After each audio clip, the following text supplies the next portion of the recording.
De Dieu qu'Akadosh Baruch Hu nous donne la possibilité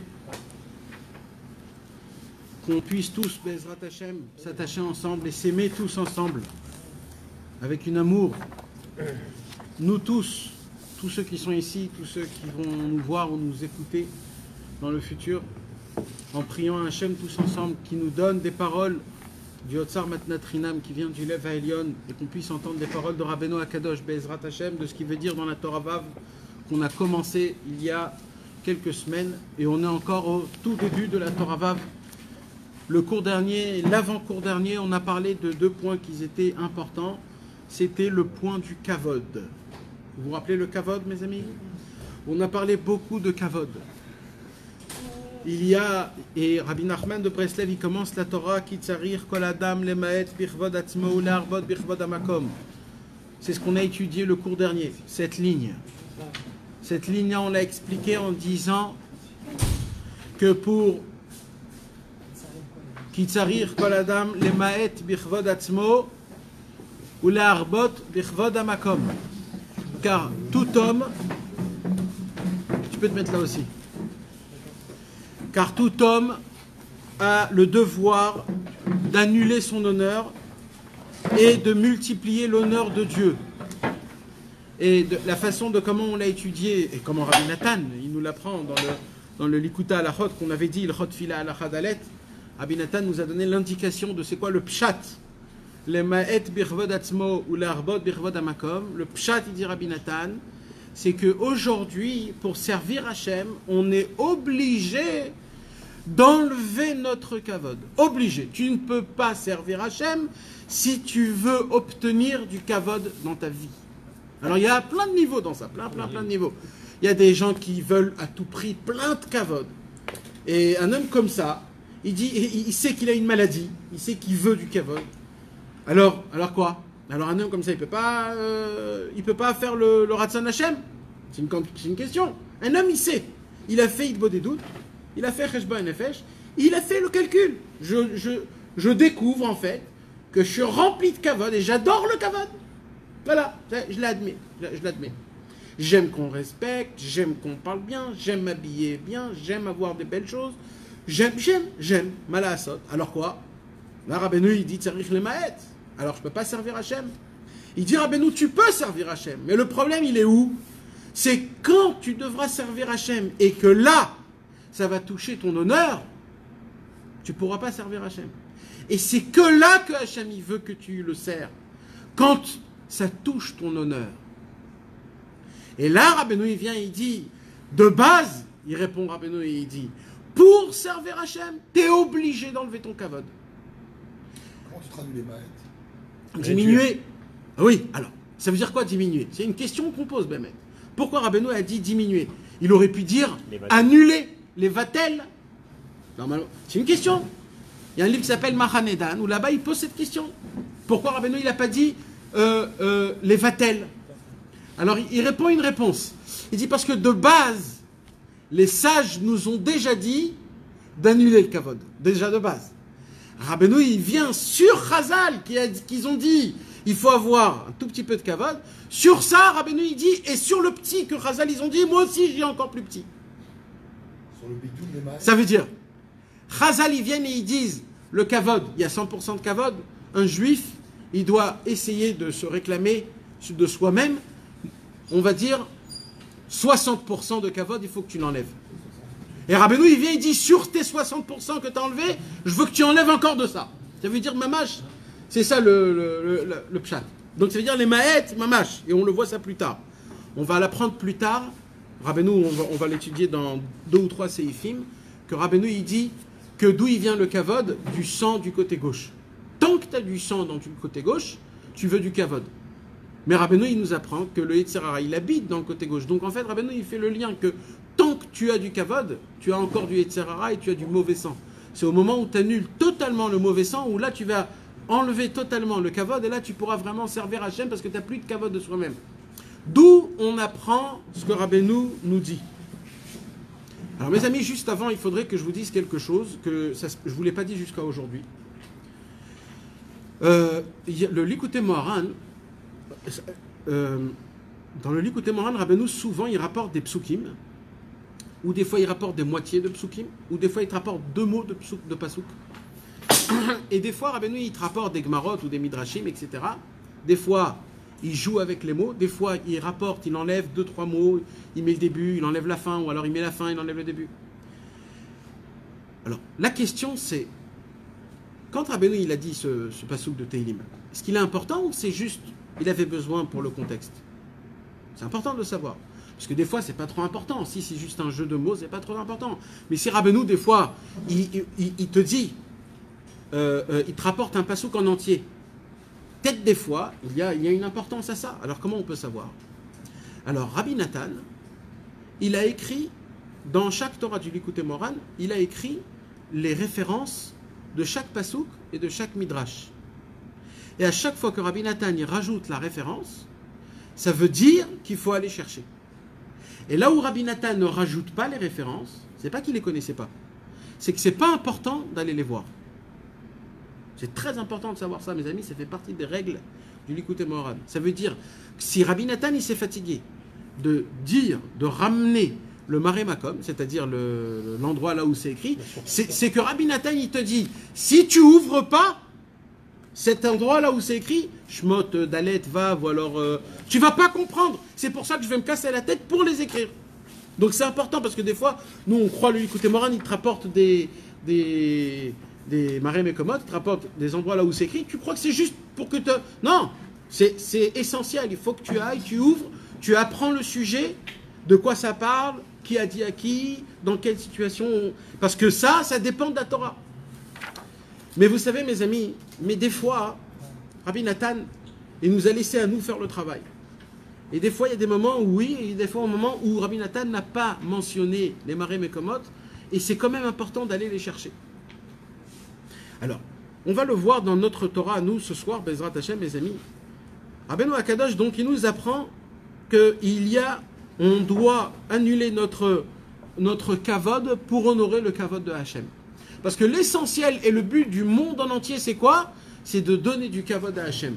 Le but, un homme, quand il va faire shacharit, mincha ou arvit, il est obligé dans sa tête de se dire comment je vais faire shacharit, mincha et arvit de manière que ça puisse rendre du kavod à Hashem. On est obligé, mes amis. C'est ça le Inyan. Le but, c'est ça. C'est de donner du kavod à Hashem. Quand tu vas dans un cours étudier la Torah, il faut que tu te poses la question, comment je peux faire en sorte que ça puisse donner du kavod à Hashem? D'être plus attentif, d'essayer de regarder dans le livre, d'essayer de se rappeler du cours. Là, je fais plus du kavod à Hashem. Ou alors, par exemple, quelqu'un, il se dit, je vais préparer le cours. Ou alors, je vais faire la chazara du cours. Ça va faire plus du kavod Hashem.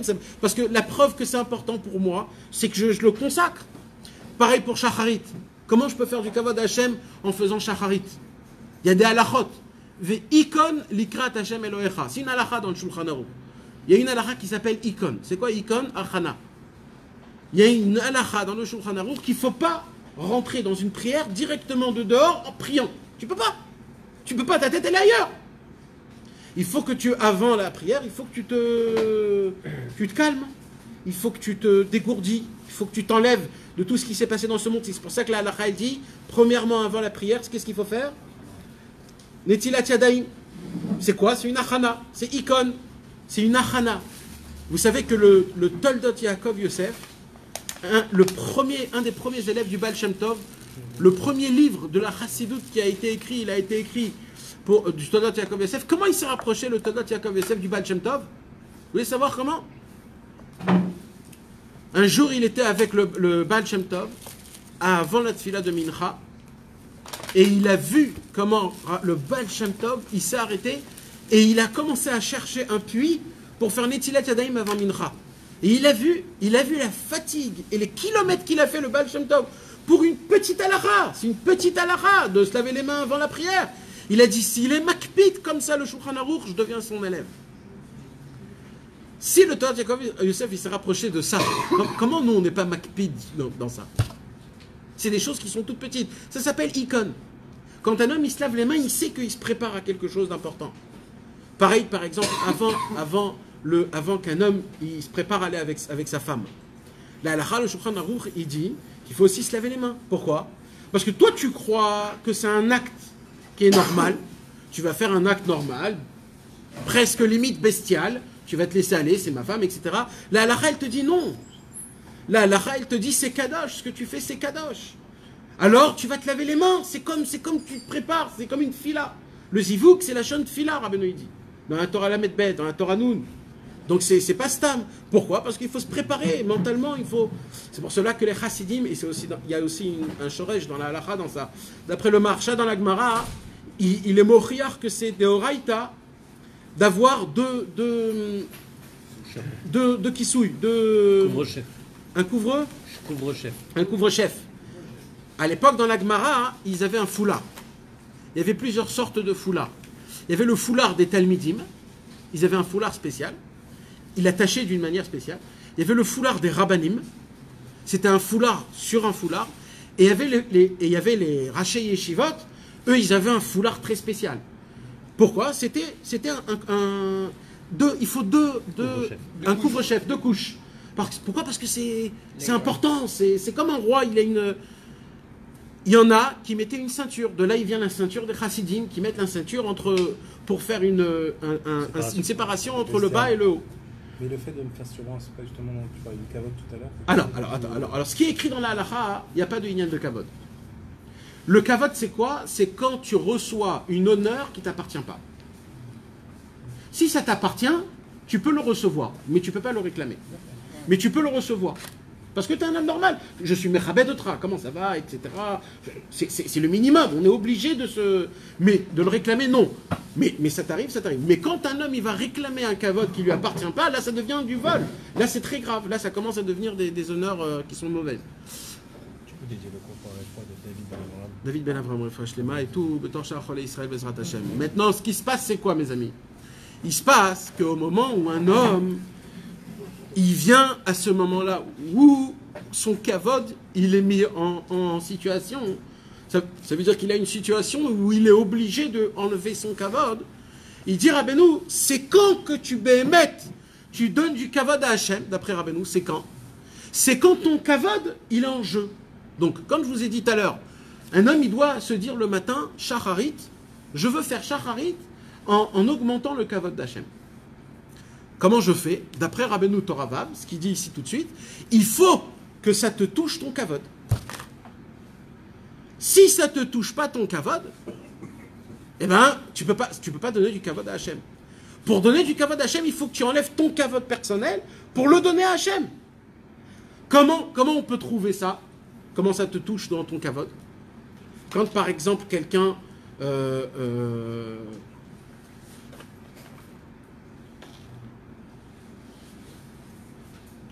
Quelqu'un n'arrive pas à se lever le matin, il se lève le matin. Non. Quand par exemple, tu as honte de prier à voix haute. Tu as envie de prier à voix haute. D'un coup, tu as une lumière et tu te dis, j'ai envie de prier à voix haute. J'ai envie de dire Odoula Hashem, Kiruv Ishmo, Diouba, Mimali Lotav. Je veux prier comme un vrai, comme avant. Alors toi, tu te dis, tu t'imagines, si je vais prier comme ça, ils vont tous me jeter. Là, ça touche ton kavod. Si tu le fais, là, tu donnes du kavod à Hachem. C'est un exemple, mes amis. Maintenant, il y a beaucoup de considérations. Il ne faut pas que vous appreniez. Il faut voir que ça embête pas les gens, etc., etc. Mais c'est juste un exemple. Ça peut être dans le sens inverse aussi. Que quoi? Si tout le monde crie, ça embête personne. Moi, j'ai envie de crier, mais je ne vais pas crier. Toi, tu as envie de crier? Tout le monde crie. Ouais. Donc, on va le crier. Si tu cries pas, tu es mal vu. Ah. Et là, je ne vais pas crier parce que je veux pour Akadosh Baruch Hu. C'est bien aussi. Si ben mec, ouais, d'accord. Si tu le sens de cette manière, oui, nachan. Mais dans les deux niveaux, il faut que ça soit toujours pour Hachem Yitbarach. Tu comprends? Il faut que le kavod de Dieu, il soit au-dessus de ton kavod à toi. Dès qu'on t'en donne à l'inverse. Dès qu'on te donne du kavod, Ouais. dès qu'on te donne du kavod, même qui t'appartient ou même qui t'appartient pas, c'est un danger énorme. C'est un danger énorme. Rabbeinu Akadosh, il a parlé de ça. En vérité, aujourd'hui, mes amis, je voulais vous faire un autre cours. Aujourd'hui, je suis venu et j'ai préparé un autre cours. Mais comme j'ai commencé comme ça, alors malheureusement, c'est peut-être une autre fois. Mais en vérité, ce que je voulais vous parler ce soir, c'est comment chez les Chassidei Breslev, ils se conduisaient au niveau du kavod. Comment ils donnaient du kavod et comment ils recevaient du kavod. Et ça, normalement, c'est un cours que tout homme qui veut se rapprocher de Breslev, il ne peut pas se rapprocher de Breslev s'il ne passe pas par ces connaissances-là. Maintenant, il faut que vous sachiez que ce n'est pas moi qui les donne, ces connaissances-là, c'est des choses qui sont écrites dans tous les livres Hassidé Breslev et que c'est le minimum. Le problème, c'est quoi? C'est que, comme Baruch Hashem, il y a eu plein de Baalei Tchouva qui sont devenus les Hassidé Breslev et qui connaissent un peu la Torah de Rabbeinu et qui ont pris la parole au public. Malheureusement, il y a des bases qu'ils ne connaissent pas et qu'ils n'ont pas diffusées, qui sont vraiment l'essentiel, et ils sont tombés dans l'essentiel et ils parlent que des choses qui sont extérieures de Breslev et ils croient que c'est ça Breslev, et en vérité, l'essentiel de Breslev, c'est les fondements. Et ça commence par quoi le fondement? Ça commence par savoir déjà à qui donner le kavod. Il y a une Torah dans l'Ikouté Moran, la Torah Kouf Lamed He. Rabbeinu, il dit, c'est une Torah qui est très importante. Rabbeinu, il dit, c'est la seule fois, mes amis, la seule fois où Rabbeinu, il nous dit, noir sur blanc, le conseil jusqu'à la fin. Dans tous les conseils, Rabbeinu, il dit, ça c'est de niveau 2, ça t'amène à ça, mais pour ça, il faut arriver à ça. Il te donne plein de points. Et il te dit, Rabbeinu, prends le point que tu as envie et commence avec. Là, Rabbeinu, il te dit un truc dès le début, jusqu'à la fin, il te le tranche. La seule fois où Rabbeinu, il dit le signe que c'est ça, c'est ça. Tout le monde se pose la question. C'est quoi le signe pour ça? Ou c'est quoi le signe pour ça? Et les Hassidé Breslev, quand tu te rapproches de Breslev, quand tu te rapproches, il y a toujours la question qui pose, quand je saurai que je suis un Hassid Breslev? D'accord? On se la pose cette question. C'est quand que je serai l'élève de Rabbeinu que je peux m'appeler un élève de Rabbeinu? Eh bien, vous voulez savoir? Rabbi Nachman a donné la réponse. Il a dit, vous voulez savoir le siman que vous êtes Mekora, votre tzaddik à Emet? Je vais vous donner. C'est quoi le siman? Et il a écrit Vezé à siman. Alors Rabbeinu dit comme ça. Que chez Mekora, v'la tzaddik, quand un homme est attaché au tzaddik, il dit Rabbeinu nitbatel agadlut. Il dit tout de suite, automatiquement, ta grandeur s'annule. C'est logique ou pas?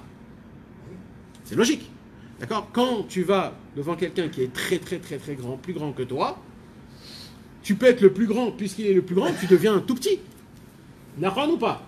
Devant un géant, tu es un minuscule. D'accord? Fais monter un bodybuilding qui vient dans un ring et toi tu es là avec ton ventre, tu vas même pas penser que ça existe, un truc comme ça, que tu vas faire un combat contre lui. Parce que alors il dit Rabbeinu, quand un homme il s'attache à un tzaddik, et là il parle de qui? Ben il parle de lui. Le klal de Rabbi Nathan, c'est tout ce que Rabbeinu a dévoilé, il a dévoilé sur lui-même. C'est ça le klal de Rabbeinu. Donc il dit Rabbeinu, quand un homme il s'attache à un tzaddik, l'effet normal, l'effet naturel, c'est que tout de suite tu te sens rabaissé. Je me rappelle,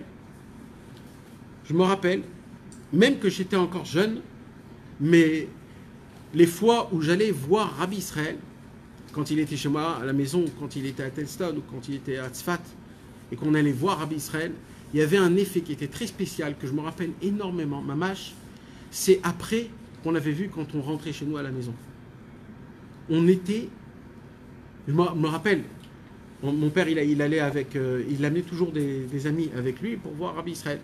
Et je me rappelle que dans le chemin, alors ça rigolait, tout le monde, c'était une belle ambiance, etc. Dans le chemin, c'était les blagues, les trucs, etc., les rigolades. On était contents, on allait voir Rabbi Israël. Quand on allait voir Rabbi Israël, on restait 2, 3, 4 heures.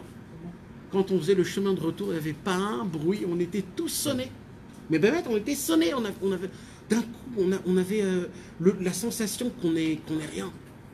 On avait la sensation qu'on est... Et tout le chemin du Chazor, c'était tout vide, il n'y avait pas personne, ne disait pas un seul mot. Et c'est Mamash qui a écrit ici, quand tu viens voir un tzaddik, l'effet du tzaddik, par rapport à sa grandeur qu'il est le tzaddik, tu es obligé, toute ta grandeur, elle s'annule. Elle s'annule. Parce que devant un tzaddik énorme, tu es obligé d'avoir. S'il n'y a pas cet effet, malheureusement, alors on va voir ce qu'il dit Rabbeinu. Qui a lié or agadol chez la tzaddik. Parce que la grande lumière qui dégage le tzaddik, nidbatel legamre. C'est une lumière qui est tellement grande qu'elle t'annule totalement. Elle t'annule totalement, toute ta grandeur, elle t'annule.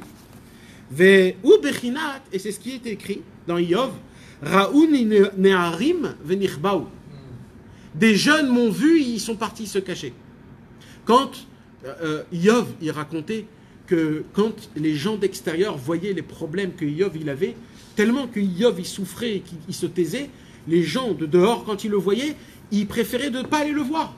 Pourquoi? Parce que quand ils voyaient les problèmes de Iov, ils se disaient à eux, ben, s'il souffre autant, moi j'ai pas de problème. Mais comme les hommes, ils aiment râler, donc ils préféraient pas le voir pour râler. Comme ça, c'est écrit. Donc on voit que quand un homme est grand, il annule un autre. Aïnou aliédé chez Rohim Penea Tzadik, c'est-à-dire, il dira Benou, dans la Torah 135, quand un homme y voit la face du Tzadik, Nechbaim Aktanim, alors les petits, ils se cachent. Qui a katnout, car la petitesse, nit batel lifna gadlut. La petitesse, elle s'annule devant la grandeur. C'est une règle physique que la petitesse se cache devant la grandeur. Ve'asiman alze, écoutez comment il dira Benou. Et le signe, imu mekushar la tzadik, c'est quoi le signe pour avoir si tu es mekushar au tzadik, si tu es attaché au tzadik, comment tu peux savoir? Oui, miesh lo shiflut. S'il a du rabaissement, si toujours il se dit dans sa tête, oui, mais moi je suis un rachat, mais moi je suis un. Regarde comment je suis, moi. S'il se sent vraiment qu'il est vraiment bas, c'est le siman qu'il est Mekoravot Tzadik. Pourquoi? Parce qu'à Katnout, Nidbatel, Ifnagadlout, parce que la grandeur, elle annule la petitesse. Alors, ben, mec, comme t'es petit, t'es annulé. Et donc, tu te sens toujours rabaissé. Qui te va à Katnout, Nidbatel, Ifnagadlout. Maintenant, qu'est-ce qui se passe? Vous avez compris? Qu'est-ce qui se passe à l'envers? Si maintenant un homme, il veut du kavod, il veut de la gadlout, il veut exister, il veut qu'on le parle de lui, qu'est-ce qui se passe? Il s'éloigne du tzaddik. Pourquoi? Parce que devant le tzaddik, il ne peut pas être grand, il peut être que petit. Donc comment je fais pour être grand? Je dois m'éloigner du tzaddik. Et je dois m'éloigner du tzaddik tellement jusqu'à que la lumière du tzaddik, elle n'arrive pas. Pour que je puisse grandir, pour que je puisse... Tu t'imagines, tu as une nouvelle basket que tu as inventée. La basket, elle s'appelle Mamamuta. Et juste à côté, il y a les baskets nouvelles de Nike qu'ils ont découvert la dernière basket où tout le monde, ils attendent. Et un, il est à côté de l'autre. Toi, tu as des baskets de je sais pas où, au Pérou, là-bas. Et tu te dis, tu te crois avec le même prix de Nike parce que tu te crois que... Tu peux pas. Ils vont tous prendre des Nike et c'est tout. Si tu veux vendre, il faut que tu ailles très très très loin, là où il n'y a pas Nike. Et là-bas, tu pourras vendre comme si c'est une super grande. C'est pareil le Inyan de Rabbeinu. Il y a des gens qui croient qu'on peut avoir du kavod, ou alors qu'on peut réclamer un certain respect surplus de ce que j'ai besoin de recevoir, ou parce que, etc., etc. Il faut savoir une chose. On apprend de David Amelech la façon de comment il faut servir Hachem. Est-ce qu'il y avait plus glorifieux que David Amelech? David Amelech, le premier roi d'Israël après Shaoul. David Amelech, le roi qui va emmener le Mashiach, qui a fait les Teilim. Le premier roi qui a conquis, qui a acheté le lieu du Beth Amikdash. Jusqu'à la fin de tous les temps, ça sera grâce à David, le temple du Beth Amikdash. David Amelech, un homme comme il était. Quand il a reçu le Aaron à Kodesh, il est sorti dehors, il était habillé comme un intime. Il n'était pas habillé comme un roi. Il avait juste une chemise et un pantalon, pas plus que ça. Il n'avait rien de spécial. Il est sorti dehors.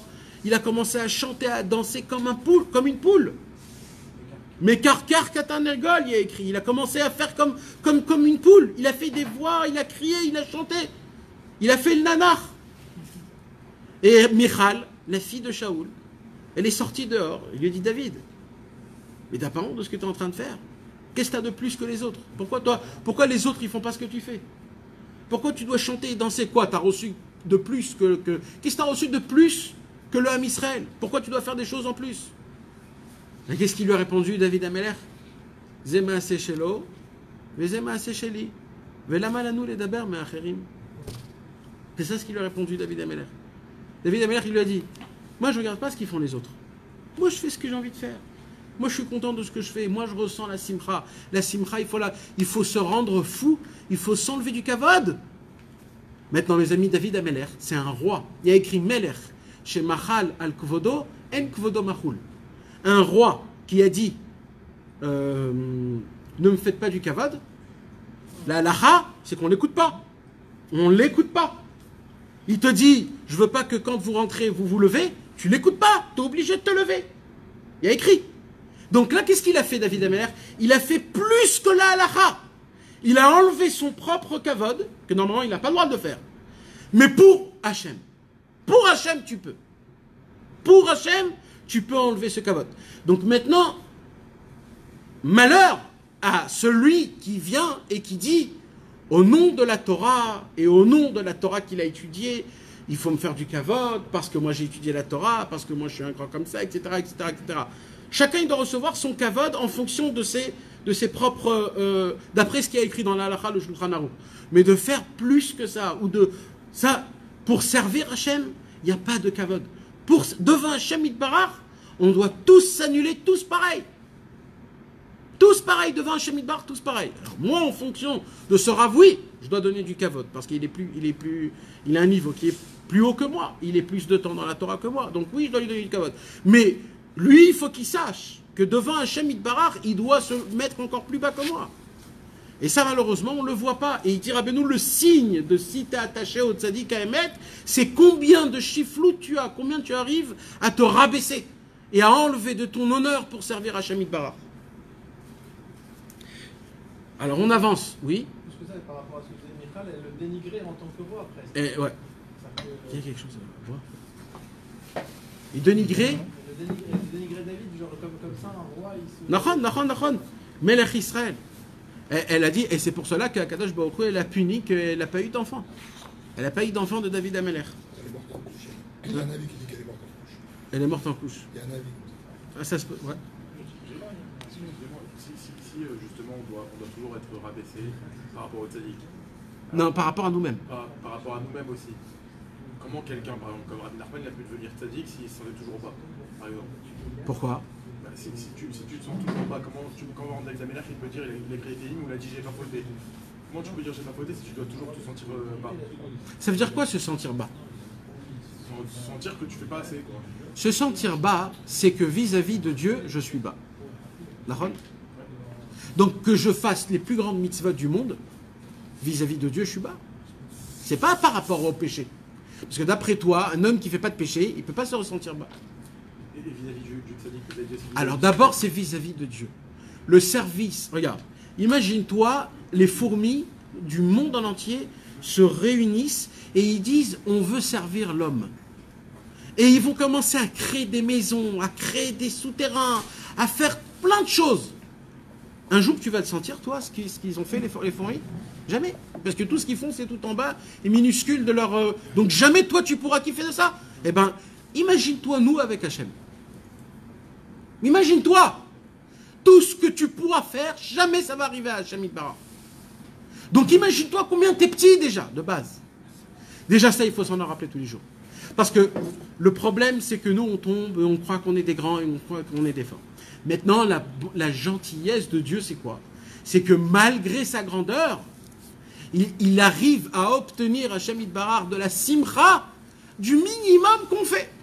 C'est ça la grandeur de Dieu. La grandeur de Dieu, c'est que plus il est grand, plus il peut descendre en bas et ressentir le minimum qu'on fait, une petite volonté, une petite... Alors maintenant, quand on se rappelle de ça, alors là, automatiquement, il y a plein de choses que ça tombe, que malheureusement, aujourd'hui, c'est pas comme ça que ça fonctionne. Alors maintenant, on va avancer, Bezrat Hashem, dans la raison de Rabbeinu Akadosh, mes amis. Venez, on avance. Pourquoi Rabbeinu nous demande de diminuer le kavod atzmo et de multiplier le kavod amakom? Rabbeinu nous donne deux réponses. Première réponse. Ki mi sherodef achar hakavod eno zoche lechavod elokim. Car celui qui court après le kavod, il ne sera pas méritant d'avoir un kavod divin. Rappelez-vous, mes amis, c'est important, parce qu'on va les rapporter. Il y a le kavod, et il y a le kavod Eloki. Vous vous rappelez du kavod Elokim? On va le répéter plusieurs fois. C'est quoi le kavod Eloki? Apparemment, c'est le kavod qu'on reçoit directement d'Hachem. Le kavod normal, c'est le kavod qui vient des êtres humains. le kavod qui est dans ce monde-ci. Quelqu'un, il vient, il est mechabed otra. Il te donne du kavod, bonjour, comment ça va, etc. Alors un kavod qui est donné d'un être humain, c'est un kavod qui est éphémère. Il vient et il part. Nous, on ne veut pas ça. Nous, on veut quoi? On veut recevoir le kavod Eloki. En fait, nous, on voudrait recevoir le kavod directement d'Hachem. Et c'est quoi le kavod d'Hachem? Écoutez bien, mes amis. Le kavod Eloki, on va le voir à la fin de la Torah, parce que Rabbeinu, il le dévoile que à la fin de la Torah. Le kavod Eloki, c'est qu'on va, Akadosh Baruch Hu va nous dévoiler son kavod. C'est-à-dire qu'on va découvrir la grandeur de Dieu. Et celui qui découvre le kavod Eloki, lui, il est appelé Adam. Ce qu'on va étudier plus tard, et c'est ce qu'il a vu Yecheskel dans le Maaseh Merkava. Il a vu un homme qui s'asseyait sur une chaise. Adam Ayoshev Alakissé. C'est qui ce Adam? D'après cette Torah Vav, à la fin, Rabbeinu, il dit c'est qui ce Adam? C'est un homme qui fait Teshuva al Teshuva. Et quand il fait Teshuva al Teshuva, il a de la Hanava. Et quand il a de la Hanava, il a de la Havaya, parce qu'il existe. Et quand il existe, grâce à ça, il est appelé un homme. Et cet homme, il reçoit directement de Dieu. Ça s'appelle le Kavod Eloki. Le Kavod Eloki, mes amis, vous savez c'est quoi? C'est de percevoir combien Dieu est grand. C'est ça, le Kavod d'Hachem. Le Kavod d'Hachem, c'est qu'on découvre la grandeur de Dieu. Comment on est zoré d'avoir le Kavod de Hachem? Toute la Torah Vav, elle va nous en parler. Mais Rabbeinu, il nous dit comme ça, un homme de base qui cherche son propre Kavod ne pourra jamais avoir le Kavod Eloki. Et ça, mes amis, ça doit nous donner une gifle énorme. Ça doit être une gifle énorme. Parce que tant que tu veux du Kavod, il dit Rabbeinu, tu ne peux pas avoir le Kavod Eloki. Le Kavod Eloki, c'est la perception de Dieu, de percevoir Hachem. Percevoir Hachem dans le Shema Israël, Hachem Elokeinu, Hachem Echad. Percevoir Hachem chez toi à la maison. Percevoir Hachem quand tu manges. Percevoir Hachem quand tu parles avec tes copains. Percevoir Hachem même quand tu fautes. Parce qu'il faut percevoir Hachem même quand tu fautes. Il ne faut jamais se décoller de Dieu. Et ça, c'est très difficile. Alors Rabbeinu, il dit celui... Pourquoi il faut diminuer son kavod et multiplier le kavod de Dieu? Pourquoi? Première réponse, parce que celui qui cherche après le kavod, il ne pourra pas avoir le kavod Eloki. Deuxième réponse, il dit Rabbeinu. J'ai une question. Oui. Si quelqu'un, des gens qui ont déjà une avodat Hachem un peu avancée, un peu sérieuse, ils ne vont pas s'avouer qu'ils cherchent le kavod de Dieu. Est-ce que de ne pas chercher le kavod de Dieu, et d'avoir un plaisir de le recevoir, c'est la même chose? Je répète. Non, c'est pas la même chose. C'est deux choses différentes. J'aspire pas au kavod. Je me lève pas le matin et je fais un kiff, je dis j'ai mon kavod. Nachon. Mais attention, si on me donne du kavod, je fais un kiff. Nachon. Est-ce que ça s'appelle le kavod? Oui, quelque part, oui. Mais... C'est des choses que je ne contrôle pas. on ne contrôle pas. Malheureusement, le kavod, on le contrôle. Alors, je vais te répondre quand même. Ouais, je vais te répondre quand même. Toi, tu peux jouer sur ça. Donc c'est très personnel. C'est très personnel. C'est pas quelque chose que tu vois à l'extérieur. Non. Toi, tu peux jouer sur ça. Et quelqu'un qui te fait un compliment, tu dois le... Non, merci beaucoup. Merci, Toda Rabba. Moi, je fréquentais le Rav Gez à l'époque. Et quand tu vois à l'extérieur, tu crois que le bonhomme, il a plein de kavod.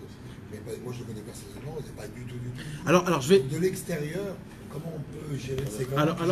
Alors, je vais te raconter une histoire. Parce que dans le Dibou, c'est quelque chose de pas chou, mais c'est pas si simple. Non, c'est pas simple. Et je l'ai dit que c'est une souga qu'on ne peut pas la connaître parfaitement. Mais je vais te raconter une histoire et on va apprendre de ça quelque chose. Rabbi Tzadok HaKohen de Lublin, qui était un très grand Talmid Racham, qui a écrit les Maré Mekomot du Sefer Amidot, qui était un géant. Rabbi Tzadok HaKohen de Lublin, un jour, il a dit un tzaddik qui veut devenir un tzaddik nistar. Un homme, il dit je veux être un tzaddik nistar. Je veux vraiment être un tzaddik nistar. Je vais tout mettre en place pour être un tzaddik nistar. Et Mamash, il se construit d'une manière que personne pourra le découvrir. Personne. Mamash. Il dit Rabbi Tzadok HaKohen de Lublin, il va se passer, en fur et à mesure du temps, de son vivant ou après sa mort, et surtout il dit après sa mort, qu'on va le découvrir. Parce qu'après sa mort, il va laisser peut-être des écrits, on va raconter des histoires. Un jour, je me rappelle, j'ai vu comme ça ou comme ça. Toujours, on découvre les tzadikim nistarim après leur mort. Donc, il est nistar de son vivant, mais il ne sera pas nistar après. Alors comment je fais pour être un Nistar après, dit Rabbi Tzedek HaKohen Milubin. Comment je vais faire? Comment je peux? Alors il dit, beaucoup de temps j'ai eu cette question. Il a dit jusqu'à que j'ai trouvé. Comment? Il dit, je vais faire l'inverse. Je vais faire semblant d'être un tzaddik normal. Mais en vérité, je vais totalement me cacher. Comme ça, les gens ils vont croire que je suis un tzaddik comme ça, mais en vérité, je suis un autre truc complètement. Donc en fait, c'est un tzaddik extérieurement, mais en vérité, il est totalement caché parce que tu n'as aucune connaissance de qui il est vraiment. Et toi, tu crois qu'il est juste comme ça, un petit tzaddik de communauté. Et Rabbi Tzedek HaKohen Milubin, il a dit, venir et apparemment, il faudrait dire que Rabbi Nachman, c'était ça cet homme. Il dit Rabbi Nachman, lui, nous, on croit qu'on le connaît. Parce qu'il a écrit le Likutei Moharan, Sefer Hamidot, Sipurim Maasiot. Donc on le connaît. On connaît sa vie, on connaît Rabbi Moharan et tout ça. Il dit, mais en vérité, il s'est créé cette identité qui est totalement fausse, il dit. Elle est totalement fausse. Et en fait, il s'est caché là-bas. Pour que nous, on croit que c'est ça, mais en fait, c'est pas du tout ça. C'est un autre truc. Pourquoi? Parce que Rabbi Nachman, lui, il veut servir Hachem, Biltila Hachem Levado. Que pour Dieu, que pour Dieu, que pour Dieu, que pour Dieu. Donc on ne sait pas. Donc des fois, il y a que tu utilises. Mais maintenant, il y a une autre question qui est aussi sur ta question à toi, c'est, imagine-toi, je fais le service divin. Par exemple, je vais vous donner un exemple personnel, moi qui m'est arrivé. Tu vas aller dans la forêt. Donc tu sors dehors, tu marches, et tu vas vers la forêt. C'est sûr qu'il y a des gens qui te voient. Et quand ils te voient, ils te passent. Toi, tu regardes dans la voiture, c'est qui passe, il te connaît. Fais un petit clin d'œil, il sait où tu vas, t'es content qu'il t'a vu, que tu vas dans la forêt, t'as du kavod. Tu reviens, on te voit, c'est sympathique, les gens ils savent que... Ou alors, tu te réveilles honnête. Le peu de gens qui te voient, t'es content, voilà, moi aussi je me suis réveillé honnête. Donc, ça c'est du kavod. Alors, je vais arrêter de faire Ikvod des doutes. Je vais arrêter de faire le net, puisque je prends du kavod de ça. Comment je fais? Mais c'était une question qui était très difficile. Rabbeinu, ils répondent à Pi Likutei Halachot, d'après la Torah Samervav, Torah 66. Rabbeinu, ça c'est très important pour savoir. Rabbeinu, il te dit, ça a été quoi le premier moteur pour que tu fasses la chose? Le premier moteur. Tu l'as fait pourquoi? Quand tu es allé dans la forêt. La première pensée où tu as fait cette action d'aller dans la forêt, tu l'as fait pour qui? Pour qu'on te voie? Pour toi? Ou alors parce que Rabbeinu, il t'a demandé que pour se rapprocher de Dieu, il faut le faire. Tu l'as fait pour ça? Tout le reste est annulé. Tout le reste, il faut que tu l'annules. C'est pas que continue à le faire. Si Chas Veshalom, tu l'as fait pour qu'on te voie, ou alors tu vas au net pour qu'on te voie et que tu fais partie des gens qui prient net, arrête mon frère de prier net. Arrête. Si ton premier moteur a été pour qu'on te voie, arrête.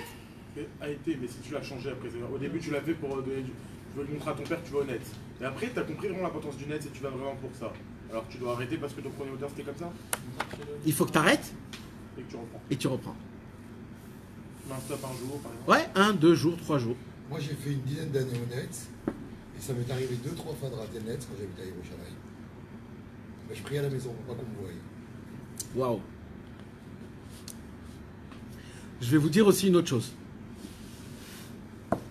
Moi, je connais un homme, un bon ami. Et lui, il était rapproché de Breslev il y a à peu près 35 ans, 40 ans. Il était rapproché de Breslev, mais malheureusement, il s'est rapproché d'un clan très spécial dans Breslev que c'est pas un bon clan. Et il était là-bas pendant 10 ans, dans un mauvais clan de Breslev. Une équipe comme ça qui sont pas très... Et là-bas, ils sont très sévères sur plein de choses, etc., etc. Et un jour, il a ouvert les yeux, Hachem l'a ouvert les yeux, jusqu'à qu'il est sorti de ce clan. Mais quand il est sorti de ce clan, d'un coup, il découvre sur lui-même qu'il a été influencé hyper grave de ce clan. Ça fait 10 ans qu'il est là-bas, il a tout fait. Donc il est hyper influencé, il veut sortir de ça, il peut pas. Il sait même pas comment on sort, parce qu'il a jamais connu. Et lui, ça l'énervait énormément, parce que tous les gens autour, ils disaient, mais toi, t'es comme ça, toi? Il disait, mais non, mais ça y est, je suis plus là-bas. Il disait, mais tu ressembles, hein, tu pries comme eux, tu fais tout comme eux. Et lui, il en pouvait plus. Et un jour, il a fait quelque chose, mais vraiment, il a fait un truc de... Pas tout le monde peut le faire. Et n'apprenez pas de lui, parce que c'est chacun avec son... Il a tout arrêté. Paras Veshalom la Torah. Tout arrêté, ce qui est extérieur. Il a arrêté d'aller au mikvé. Il priait chez lui à la maison. Il a tout arrêté extérieurement. Ouais, il a fait la coupure. Maintenant, il a tout fait d'après la halakha. Tout normal. Il était marié, il avait des enfants. Mais tout ce qui est extérieur, tu viens, tout ce qui est copain, tout ce qui est ambiance, il a tout arrêté. Plus aucun contact. Plus aucun contact. Et là, Ouman Rosh Hashanah est venu. Qu'est-ce que je fais? Je voyage à Ouman ou je voyage pas à Ouman? Il s'est dit, il s'est posé la question. Il s'est dit, qu'est-ce qu'il faut que je fasse? Et il m'a raconté, ça fait il y a longtemps, il y a 10 ans, il est parti, il a fait des doutes énormément, mamache. Et il a eu une compréhension qui est personnelle, hein, il faut pas, c'est chacun son... Mais il a une compréhension personnelle que s'il va voyager à Ouman, il ne pourra pas se détacher de ce clan. Tellement ce clan, il te colle. Et il a dû totalement tout arrêter, même le voyage à Ouman. Pendant 3 ans, il est parti étudier chez des chassidim normales, prier chez des chassidim normales. Il est devenu comme un des autres normales. Et après ces 3 ans-là, qu'il a senti qu'il s'est totalement lavé, il s'est rapproché du droit chemin comme il faut, il a tout repris depuis le début. Et je peux vous dire que cet homme-là, moi je l'admire, parce que c'est un homme qui il est prêt à enlever, quand il a compris que c'est mal, il est prêt à tout enlever. Rabbi Zeira, quand il est monté en Eretz Israël de Babylone, il a vu la différence qu'il y a entre la Torah de Eretz Israël et la Torah de Chutz La'aretz.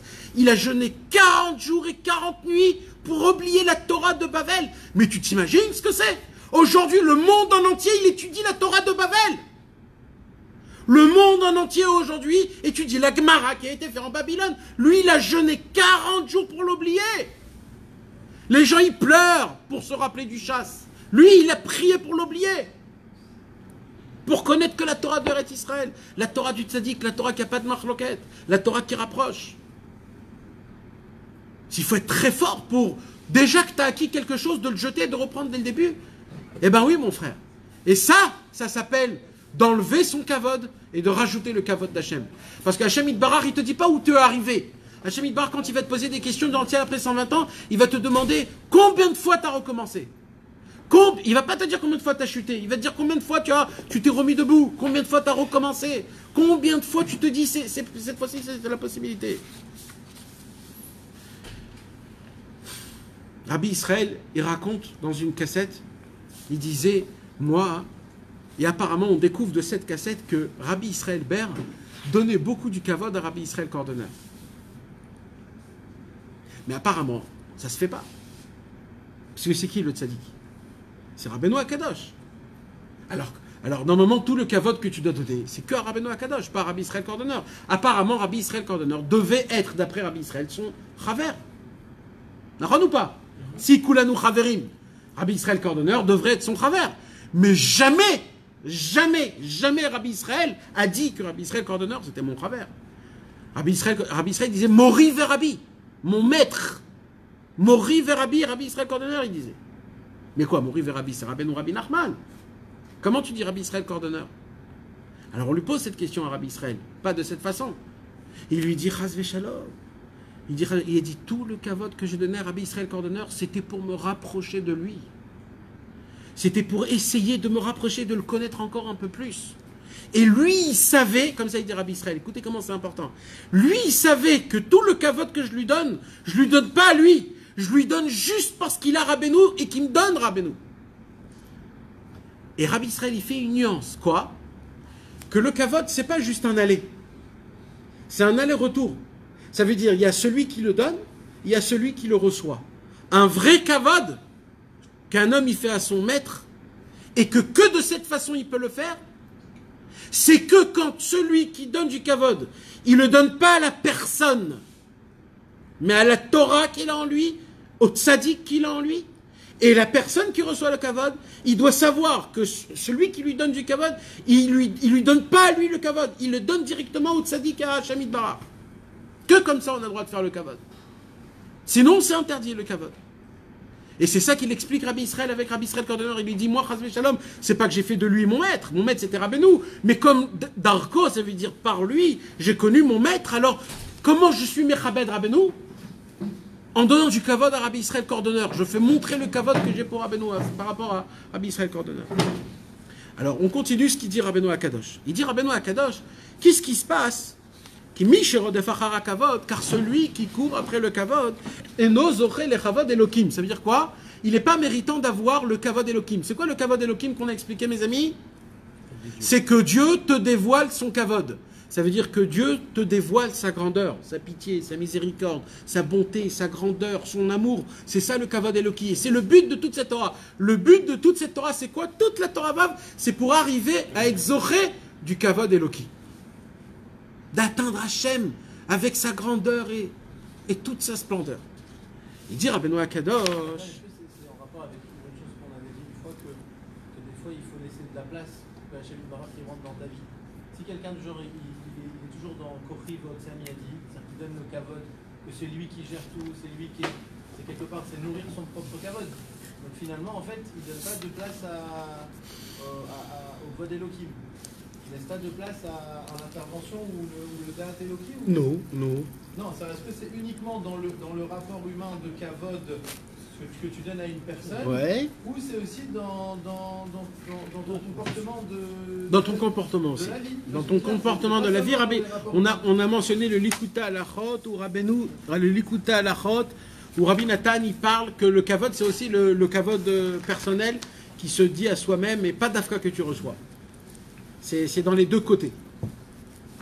Alors il dit Rabbeinu Akadosh, Ela le kavod shel melachim. Ah, là on apprend un nouveau kavod. Mes amis, il faut que vous connaissiez tous les thèmes du kavod qu'on va apprendre du Likutei Moharan, sinon on va se perdre. Le premier thème qu'on a parlé, c'est quoi? Kvod Eloki, l'honneur divin. Maintenant, Rabbeinu nous dévoile une deuxième sorte, c'est quoi? Kvod Melachim, l'honneur royal. C'est quoi l'honneur royal? C'est une honneur humaine, temporaire, qui ne vient pas par mérite, mais par descendance. Ça se peut que je suis un rachat ou un tzaddik, je reçois le même honneur. Donc le kvod melachim, c'est quoi? C'est un kavod en fait qui est mis tout le temps à l'épreuve. Ça veut dire quoi? Dans chaque pays, dans chaque royaume, il y a toujours des gens qui ouais. Tu mets quand même une bracha quand tu l'as. Oui, mais vadaï, parce que ça c'est aucun rapport. Ça c'est aucun rapport. Non mais c'est aucun rapport. Le kvod melachim, c'est kvod melachim. Mais c'est quoi la bracha que tu fais? Qu'ils ont reçu le kavod de Hachem. Donc tu mets chabed le kavod de Hachem en eux. Donc encore une fois, on revient sur le kavod d'Hachem. Chez Nathan mikvodo li'ireav. Comme ça, c'est ça la bracha. Mais c'est pas ça que moi je veux en venir. Où je veux en venir? Je veux en venir que il y a toujours des gens qui regardent est-ce que le royaume est comme il faut. Donc toujours, qu'est-ce qu'ils font? Ils remettent en question la royauté. Alors, ils font le bilan de l'an 2019. Qu'est-ce que le roi a fait pour nous cette année? Alors ils font le compte. Oui, non, il a bien fait, il a mal fait. Comment ça se fait qu'il a reçu plein d'argent? Il n'a pas investi. Donc qu'est-ce qui se passe? L'honneur du roi est toujours remis en question. Il dit, Rabbeinu, un klal. Rappelez-vous toute votre vie, dit Rabbeinu. Tout honneur que tu vas chercher dans toute ta vie, même si tu crois, même si tu délires sur cet honneur, même si tu baves sur cet honneur, tout le temps, cet honneur sera mis en question. Et tout le temps, on va essayer de te regarder bien avec une loupe. Est-ce que tu es vraiment apte à avoir ce kavod ou pas? On t'attend au virage. Et puis, pire, exactement, on t'attend au virage. Et ça, c'est tout le temps. Chaque honneur qu'on te donnera. Et ça, il dit Rabbeinu, c'est qui ça? C'est celui qui cherche après son honneur propre. Un homme qui cherche à avoir son honneur propre, ou avoir plus que ce qu'il a besoin, ou alors trop de ce qu'il faut, ou alors de vivre d'une manière qui est plus élevée. Chaque chose que tu feras, sache-le, qu'on va te regarder, tu auras la inara. On va te voir, on va voir dans le ciel est-ce que c'est bien, comment il fait ou pas. Il dit pourquoi? Il dit parce que ça s'appelle le kavod melachim. Et comme le kavod melachim, on remet toujours, il y a toujours des gens qui remettent en question le roi. Alors ça sera pareil. Si toi tu recherches le kavod melachim, toujours il y aura des gens qui vont te remuer sur ton statut. Est-ce que tu es à ta bonne place ou pas? Est-ce que tu es raouille d'être comme ça ou pas? Maintenant ça peut être matériel et spirituel. Ça peut être par des gens et ça peut être par des anges. Ça se peut aussi, parce que malachim, kvod melachim, c'est malach. C'est-à-dire que dans le ciel, ça se pourrait qu'un homme qui cherche du kavod dans le ciel, on est toujours avec une loupe, mais lui, pourquoi il a trop de kavod? Pourquoi il s'habille comme un rave? Est-ce que c'est un vrai rave, lui? Il a le chapeau d'un rave. Il faut voir est-ce que c'est un rave. Alors tout le temps, on voit est-ce que c'est un rave, est-ce que c'est un rave. Et au moment où il commence à jouer sur son truc, bam, on lui donne des coups, parce que t'es pas... Et là, il tombe. Et il se dit, mais pourquoi je suis tombé?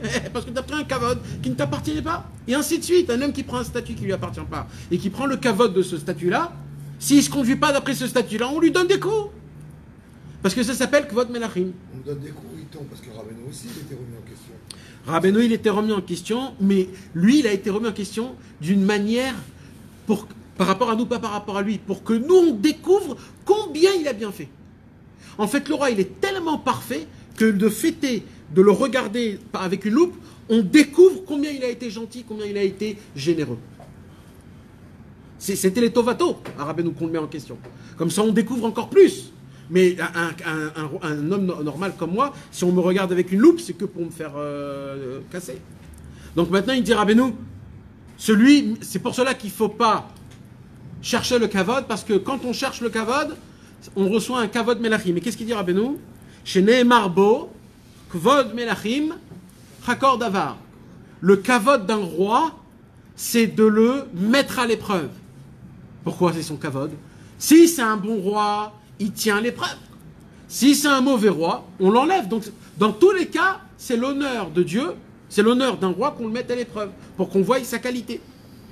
Mais de là, Rabbeinu, il nous apprend que kavod melachim, celui qui cherche le kavod melachim, alors tout le monde dit chakor davar. Tout le monde se dit, pourquoi il est comme ça lui? Et pourquoi il roule dans une voiture comme ça? Et comment? Tout ce kavod-là, c'est un kavod qui est melachim. Vakol chokrim acharav. Tout le monde met ses yeux sur lui. Veshoalim, et il se pose des questions. Miouze vezeu. Qui est cet homme-là qui a des honneurs comme ça? T'as vu comment il est habillé? T'as vu quelle montre il a? T'as vu la voiture, dans quelle voiture il roule? T'as vu qu'est-ce qu'il se permet de faire, etc. Ce kavod-là qui cherche, qui est en plus, si vous voulez pas que les gens vous disent t'as vu, il faut chercher que le kavod d'Hachem. Il faut pas chercher le kavod normal. Alors maintenant, quand les gens ils vont voir que maintenant ils se réclament du kavod en plus, alors les gens ils vont venir et ils vont se disputer contre lui. Chez Omrim, chez Nora, où il a kavod azé. Ils disent, mais lui, il se permet de faire des choses qui ne lui appartiennent pas. Aval, Rabbeinu, il dit, mais par contre, mi chez Boreach mina kavod, l'homme qui se sauve du kavod, il s'en fout, il veut pas que les choses soient grandes, pétillantes, claquantes aux yeux, ou alors super belles, fluorescentes. Il veut que les choses soient simples. Simples. Comme un jour, Rabbeinu, il a dit une parole exceptionnelle. Il a dit, dans le ciel, dans le futur, quand je vais mourir, je regarderai d'en haut mes élèves et je verrai que mes élèves, ils ont un petit chapeau simple, une petite veste qui sera simple, comme des gens simples et qui parlera de la divinité comme des grands admourim. Et de là, il nous a fait faire apprendre, de là on a appris c'est quoi la volonté de Rabbeinu, c'est quoi son rêve, c'est quoi? C'est pas qu'on soit habillé super sapé, super classe, super... Rabbeinu, ce qu'il veut, c'est qu'on soit simple. Des gens simples. Mais quand on parle, quand on prie, quand on sert Hachem, ça c'est comme des anges, comme des chassidés Breslev, comme des vrais tzadikim. Mais extérieurement, on doit être des gens simples, étant un homme simple. C'est ça, la beauté d'un juif, c'est la simplicité. Pas de chercher du kavod qui est du surplus. Même si on a envie, en malasot mes amis, en malasot. Le émet, c'est d'être des gens simples. C'est de ne pas faire attention à l'extérieur, de faire plus attention à notre intérieur, à nous, à notre cœur, à notre cerveau, que ça doit être comme il faut. Mais l'extérieur, les habits, les paroles, les trucs, etc., ça ne doit pas être important. Enfin, minimum ou pas du tout? Il faut un minimum, bien sûr qu'il faut un minimum. Hein? Il a déjà ressenti des bouchottes, Rabbeinu? Est-ce que Rabbeinu, il a ressenti des bouchottes Bevadaï? Rabbeinu, un jour, on raconte, Rabbi Nahum de Tchernobyl, un jour, est venu voir Rabbeinu, et il a vu Rabbeinu tout rouge. Il a cru qu'il avait une maladie ou quelque chose. Alors il est allé voir sa mère, Fégué. Il lui a dit, Fégué, qu'est-ce qu'il a? Alors il a dit, mon fils, il a honte. Il a dit, mais de cet âge-là, il a dit, oui, il a honte de Dieu. Et là, il lui a dit, Yefetor Vetov Roi. Il a dit, cet enfant, il est comme David Ameler. Il est beau. Pourquoi il est beau? Il est tout rouge. Il a honte d'Hachem. Il dit, dans Shifra Haran, Rabbeinu, il raconte comment, depuis tout petit, il avait très honte d'Hachem. Il a dit, pas honte, comme on dit, j'ai honte. Il devenait tout rouge devant Dieu. Il avait très honte. Mais Rabbi Nathan, il raconte que des fois, on rentrait dans la salle où Rabbeinu il était, et on le voyait comme si que quelqu'un lui a fait une déchirade. Il était comme ça avec sa bouche, tout rouge, comme tout honteux. Rabbi Nathan, il pose la question à Rabbeinu, Makara, qu'est-ce qui s'est passé? Qu'est-ce qui se passe? Il dit Animit Bayesh Milifne Hashem Itbarach. Et c'est que vis-à-vis d'Hachem, pas vis-à-vis des autres. Ouais, vis-à-vis, ouais, ben Vadaï, vis-à-vis, ouais, bien sûr. Je sais pas, peut-être, je sais pas. Rabbi Nathan, il raconte que pendant les 2 ans qu'il a souffert à quand il était à côté de Zlatipolier avec le Shpolé Zaïdé, Rabbi Nathan, il écrit là-bas qu'il a souffert énormément de honte. Et il a souffert énormément de honte. Des gens, Mamash, parlaient très mal de Rabbeinu quand Rabbeinu était encore tout jeune. C'était à l'époque où Rabbeinu, il avait encore avant l'âge de 20 ans. Avant Eretz Israël. Avant Eretz Israël. Quand on est parti en Eretz Israël aussi, il a pris des hontes. En Eretz Israël, Nachon, en Eretz Israël aussi, il était rempli d'honte, dans le voyage lui-même. Mais c'est pas ça le plus beau. Le plus beau, c'est Rabbi Nathan. Rabbi Nathan, quand il a entendu cette Torah, il a entendu comment la honte, elle te lave, comment la honte, elle t'enlève le kavod, elle te fait grandir, il dit Rabbeinu, zover etitzro. Ouais, tu es zoré de sacrifier ton sang, parce que la honte, elle vient du sang et c'est le kavod. Et un jour, Rabbi Nathan est rentré dans une synagogue et il a vu qu'il y avait un homme qui étudie la Gemara, il y a un homme qui lisait Shirachirim, ou Shnai Mikra Vechatargo, je ne me rappelle plus. Et celui qui étudiait la Gemara, il se retourne au monsieur et il lui dit tais-toi, tu m'embêtes dans mon étude de Torah. Et lui, il n'a pas fait attention, il a continué à faire Shnai Mikra Vechatargum. Le mec qui étudie la Gemara, il se lève et il lui donne une gifle au mec du Shnai Mikra Vechatargum. Et Rabbi Nathan, il voit cette scène. Et il a vu comment d'un coup il était tout rouge. Il a dit oh Torah Vav. Il est allé chez le monsieur qui lui a donné une gifle, il lui a dit et moi tu peux me donner une gifle? Il a dit toi je vais t'en donner 2. Il a fait bam bam. Et là il était content, il a été zoré qu'on l'humilie, qu'il a fait le... Ça c'est un homme qu'il est amoureux de Rabbeinu, qui veut appliquer tout de suite Torah Vav. Alors il veut tout de suite avoir une honte, il veut tout de suite qu'Akadosh Baruch Hu lui enlève son kavod pour le kavod de Hashem Itbarach. Oui. Juste quand vous dites Kvod Melachim. Kvod Melachim. En gros, il faut éviter d'avoir le Kvod Melachim. Nachon. Mais comme le Kvod Melachim, on a dit que c'était hiérarchique. Donc c'est pas un kavod qu'on peut acquérir, c'est un kavod qui est hiérarchique. C'est-à-dire qui vient par descendance. Si quelqu'un il n'a pas de super comme élève, il n'aura jamais ce kavod, il ne cherchera jamais ce kavod de élève. Non, mais c'est l'hierarchie qui est vis-à-vis de toi. Par exemple. Aujourd'hui, il y a une hiérarchie. Aujourd'hui, il y a une hiérarchie dans la yeshiva. Dans la yeshiva, il y a 3 shiurim. Shiur Aleph, Shiur Bet, Shiur Gimel. Il y a une hiérarchie aujourd'hui que le Shiur Bet ne parle pas avec Shiur Aleph parce que eux, c'est Shiur Bet. Et vous êtes Shiur Aleph, donc on n'a pas d'espace.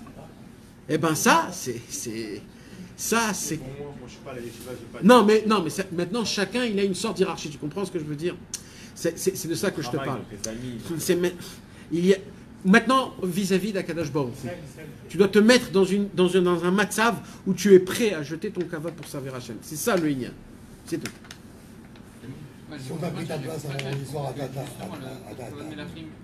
on n'y a pas droit et quand on cherche à l'avoir. On parle pas de toi. Si on prend ta place et tu te bagarres, c'est pas du C'est pas ça, c'est faux, j'ai mal compris. Tu peux le comprendre aussi de cette façon, mais c'est pas ça le pshat.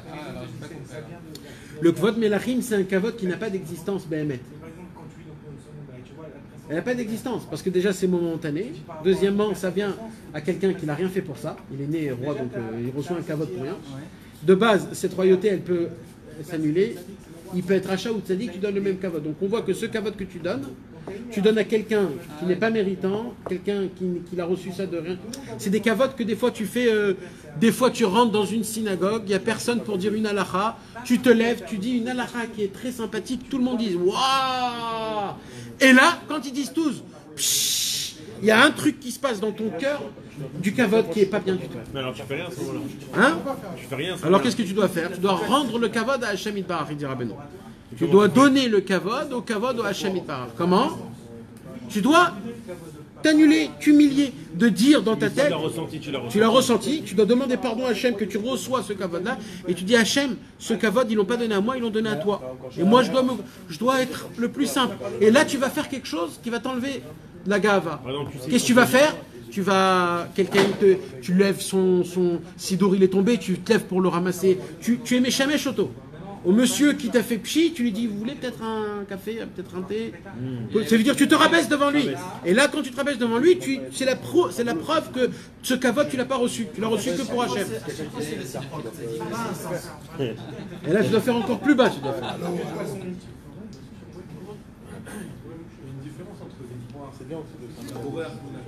Ouais. Attends, on n'a pas encore parlé de Ishma Biziono. On n'est pas encore arrivé à ça. Nachon. Ça, c'est Biziono. Ouais, alors, c'est quoi la question? Il y a deux façons, en fait. Deux façons. Alors, on va arriver à ça, c'est pour ça. Rappelez-nous, on va tout de suite arriver à ça. C'est pour ça que je ne voulais pas trop en parler, parce qu'on n'est pas encore arrivé dans le texte. Pour l'instant, on parle que d'une seule chose. Pour l'instant, on parle le kavod. Et on va, Bezrat Hashem, terminer ce cours avec une question. Et c'est quoi la question? Comment on est zoré de diminuer le kavod pour multiplier le kavod de Hashem? C'est avec ça qu'on va partir de ce cours. Pourquoi? Parce que c'est là où on arrive à Bizyonot. Qu'on ne peut pas sans la Teshuvah. La Teshuvah, c'est avec les Bizyonot, Idam Vishtok, etc., etc. Mais pour l'instant, ce qui est important pour nous, c'est qu'on comprenne le statut du kavod atzmi. Alors, écoutez bien, mes amis, on fait un sikoum, mais on se rappelle bien. Il y a 4 sortes de kavod. 4. Rappelez-vous bien, bien, bien. Déjà, il y a le kavod atzmi. Le kavod que je veux pour moi. Où la Torah, elle vient, elle dit, il faut diminuer ce kavod. Il y a le kvod amakom. C'est quoi le kvod amakom? C'est Hachem, honorer Hachem Itbarach. Faire en sorte que tout ce que je fais dans mon avodat Hachem, ou même dans la avoda de Lamazé, ou même les péchés tout, de le faire d'une façon que ça soit du kavod Hachem. Comme par exemple, rappelez-nous, ça a été le number one mondial qu'il n'y a jamais eu avant ni après d'une parole qu'il a dit. Personne a osé dire une parole comme ça. Qu'est-ce qu'il a dit, Rabbeinu? Rabbeinu, on lui a posé la question. Comment on peut faire pour donner du kavod à Hachem quand on faute? Jusqu'à là, Rabbeinu, il est allé. Parce que oui, même dans la faute, il faut fauter d'une certaine façon. Alors, qu'est-ce qu'il a dit, Rabbeinu? C'est la fameuse phrase de Rabbeinu. Quand tu manges du cochon, fais en sorte que la graisse ne coule pas sur ta barbe. C'est comme ça que tu peux donner du kavod à Hachem. Il y a des gens que quand ils fautent, alors ils se laissent aller, etc. Rabbeinu, il nous apprend, t'as fauté, c'est fini. Allez, barre-toi direct, qu'est-ce que tu restes? Pourquoi tu restes? Barre-toi, t'as fait ce que t'avais à faire, dégage. C'est ça le kavod d'Hachem. Quand un homme, il s'est malheureusement, il est tombé, il a fait ce qu'il avait à faire, reste pas là où tu es. T'as fait, c'est terminé, dégage. Maintenant, sois un tzaddik. Et nous, on est dans l'ambiance, on est dans le truc. Alors on reste, c'est pas bien, il dit ça. Ça, c'est le moins de kavod. De trouver le kavod d'Hachem, c'est même quand un homme il faute. Comment on le fait? C'est ça ce qu'on va apprendre. Bezrat Hashem, demain ou la semaine prochaine, Bezrat Hashem. Mais nous, ce qu'on a besoin de savoir, donc, il y a le kavod atzmi, qu'il faut le diminuer. Il y a le kavod amakom, qu'il faut l'augmenter, et c'est notre but. Maintenant, il dit Rabbeinu Akadosh comme ça. Rabbeinu, il nous apprend. Celui qui cherche le kavod, il a quoi? Celui qui cherche le kavod, qu'est-ce qu'il reçoit? Il n'aura pas le kavod Eloki, qu'est-ce qu'il va recevoir? Qu'est-ce qu'il a? Kvod Melachim. Donc, Kvod Atzmi égale Kvod Melachim. Kvod Amakom égale Kvod Eloki. Ça veut dire, un homme qui cherche son propre kavod, il aura le kavod momentané qui s'appelle le kavod royal. Le bien dans ce monde-ci, soi-disant, mais après il n'y aura plus rien. Et ça il sera toujours sur une loupe, on posera toujours des questions sur lui, il y aura toujours des gens qui vont grogner sur lui. Par contre, celui qui donne du kavod à Hachem, il aura le kvod Eloki. C'est quoi le kvod Eloki? Dieu, il lui dit, ah, tu t'es déshabillé de ton kavod pour me donner à moi du kavod? Alors je vais te redonner le vrai kavod. Je vais Adonai Malach Geout Lavesh. C'est quoi l'habit d'Hachem? Hachem, il a des habits. C'est quoi les habits? C'est le kavod. La gava, le kavod. Le kavod de Dieu, c'est son habit. C'est pour ça qu'on raconte une très très belle histoire, qu'un jour à l'époque, il y avait un grand tzaddik qui s'appelait Rabbi Shimshon Barsky. C'est pas Rabbi Shimshon Barsky, celui qu'on connaît, c'est son grand-père. Et son grand-père, il était l'élève de Rabbi Nathan.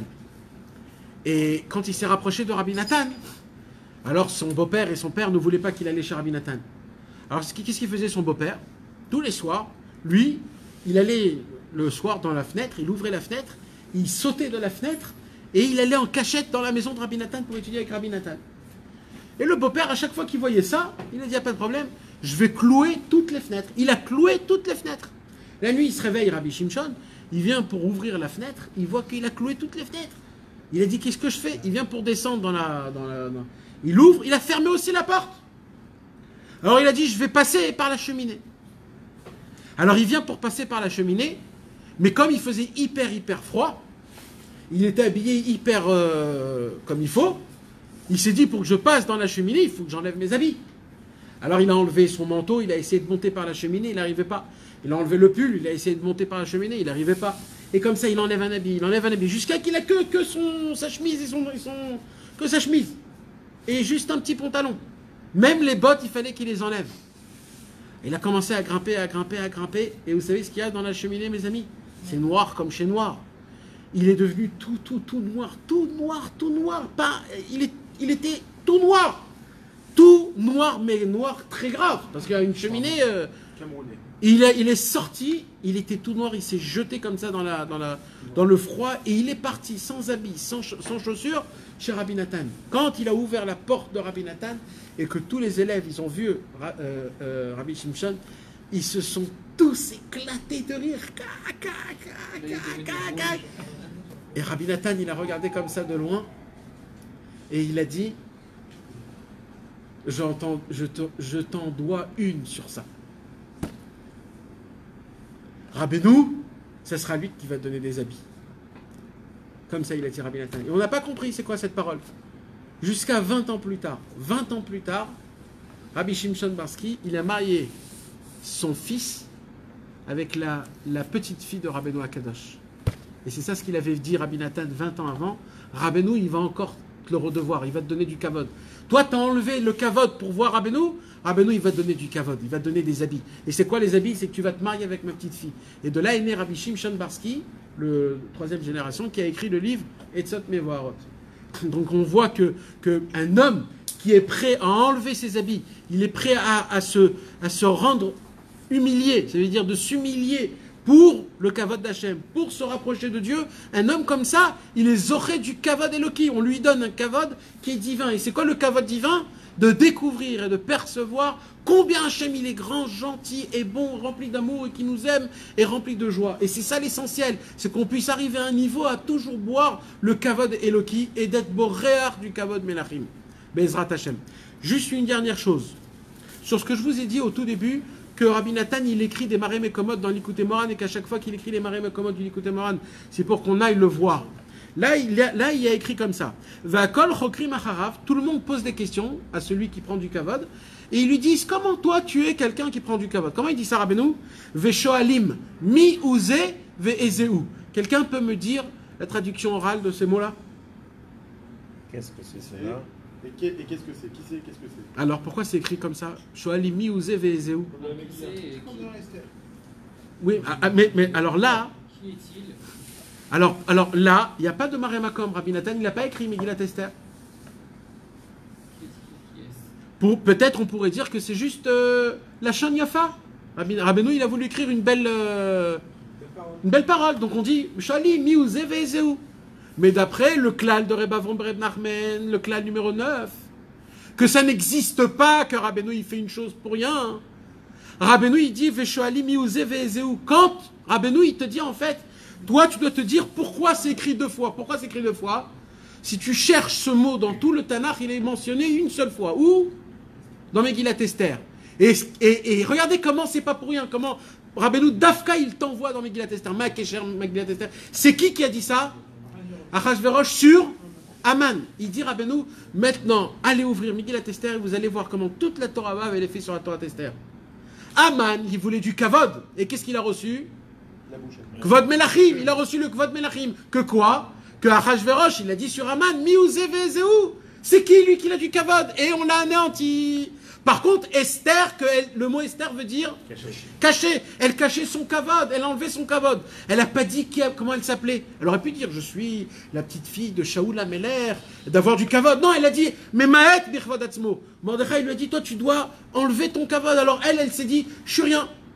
Et il y a écrit que pendant 1 mois, le roi ne lui a pas parlé. Ça veut dire que c'était une... C'est que quoi, tu parles pas à ta femme 1 mois, c'est la reine.